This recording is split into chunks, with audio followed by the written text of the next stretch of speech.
اس کے مخالف حکم آیا تو تھوڑا سا سوال پیدا ہوا کہ ہم اس پہ عمل کیسے کریں، لیکن حوض کوثر پہ ایسی بات نہیں تھی۔ حوض کوثر پہ ماضی کے تسلسل کو مسلسل رکھا گیا، ماضی کے کام کو پیدر پہ رکھا گیا، ماضی کے واقعہ کو کنٹینیوسلی یوں ہی چلایا گیا۔ بھئی وہ کیسے؟ یہ سقایت الحاج، پانی پلانے کا کام تو یہ پہلے کرتے تھے، اب وہ پانی پلانے کی نسبت، پانی پلانے کا مرتبہ حوض کوثر سے، حوض کوثر سے جامع کوثر پلانے کا رتبہ جب حضور کو ملا تو اس ذہن کو مزید 4 چاند لگ گئے، اب اس پر کوئی تردد نہیں رہا۔ اچھا، یہ حوض کوثر ہے کتنا، یہ جگہ کتنی ہے؟ حدیث پاک میں اس کی کئی تحدیدیں تقریباً تمثیلاً بیان کی گئی ہیں۔ مثلا ایک حدیث پاک میں ہے، اللہ کے رسول صلی اللہ علیہ وسلم فرماتے ہیں بلقاء سے لے کر ایلا تک، جتنا بلقاء سے ایلا تک ہے۔ بلقاء کہاں ہے؟ یہ بحیرہ احمر جسے کہتے ہیں ریڈ سی، سرخ سمندر، یہ اس کا جنوبی کونا ہے، اور ایلا یہ آج کل اسرائیل کے علاقے میں ہے، یہ اس کا شمالی کونا ہے۔ یعنی پورا بحیرہ احمر جتنا ریڈ سی ہے، فرمایا اتنا بڑا سمندر جتنا اللہ مجھے حوض کوثر عطا فرمائے گا، اور فرمایا اس کے جو آب خورے ہوں گے۔ کیا مانا؟ جیسے ہم رکھتے ہیں نا یہ ڈینر ڈش ہے، یہ جو ہے نا کیا کہتے ہیں لنچ ڈش ہے، یہ ڈرنک ڈش، فلاں یہ فلاں چیزیں ہیں، یہ پانی پلانے کے لیے جگ گلاس اپنے طرز کے۔ حضور علیہ السلام نے فرمایا جو اس پہ پینے والوں کے جگ گلاس رکھے جائیں گے نا، وہ ایسے ہوں گے جیسے رات کو تمہیں رات کی تنہائی اور تاریکی میں آسمان پہ جگمگ کرتے ستارے نظر آتے ہیں، تمہیں ایسے آب خورے ملیں گے۔ حدیث پاک میں ہے، فرمایا ہر نبی کو حوض ملے گا لیکن ہر کو حوض کوثر نہیں ملے گا۔ وہ ایک آپ کے پیغمبر یعنی حضرت محمد مصطفیٰ صلی اللہ علیہ وآلہ وسلم کا رتبہ مرتبہ یہ ہے کہ انہیں حوض بھی ملے گا اور وہ حوض کوثر بھی ملے گا۔ اور یاد رکھو رسول اللہ صلی اللہ علیہ وسلم وہیں تشریف فرما ہوں گے۔ ایک بار حضرت انس رضی اللہ عنہ نے اللہ کے رسول سے پوچھا تھا، یا رسول اللہ قیامت میں اگر مجھے آپ کو تلاش کرنا ہو میں کہاں تلاش کروں؟ حضور پاک علیہ السلام نے فرمایا آپ نے مجھے تلاش کرنا ہو پل صراط پہ دیکھنا، یہ امت پر بہت بڑی ایک آزمائش ہوگی۔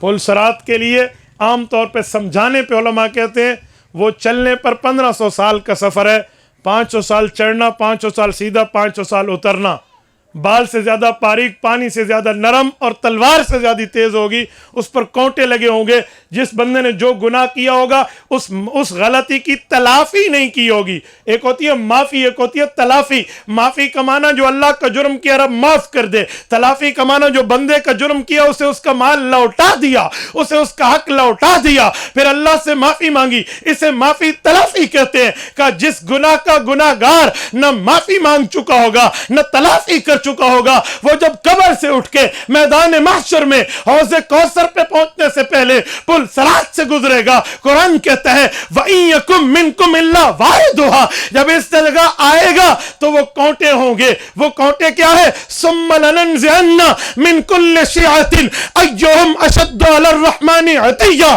آپ اٹھائیں سورت نمبر 19، سورت مریم پارہ نمبر 16، رب کائنات ارشاد فرماتے ہیں پھر ہم کھینچیں گے ہر اس گروہ کو اللہ کے ہاں جو زیادہ سرکش ہوگا ہم کھینچ کے دکھائیں گے۔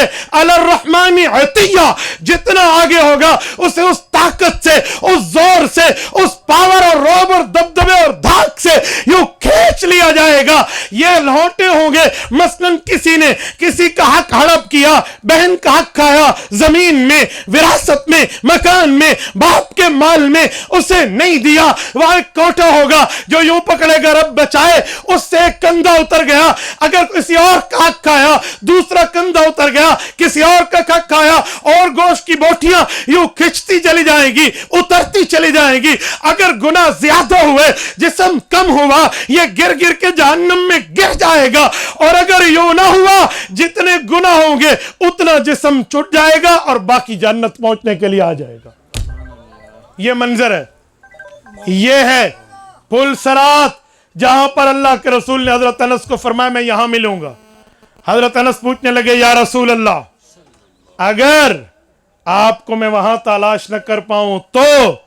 فرمایا انس پھر آپ مجھے میزان عمل پر تلاش کرنا جہاں پر اعمال تولے جائیں گے. اعمال کیسے تلتے ہیں؟ لوگ کہتے ہیں میں نے کہا اللہ اکبر، نیکی ملی تلے گی کیسے؟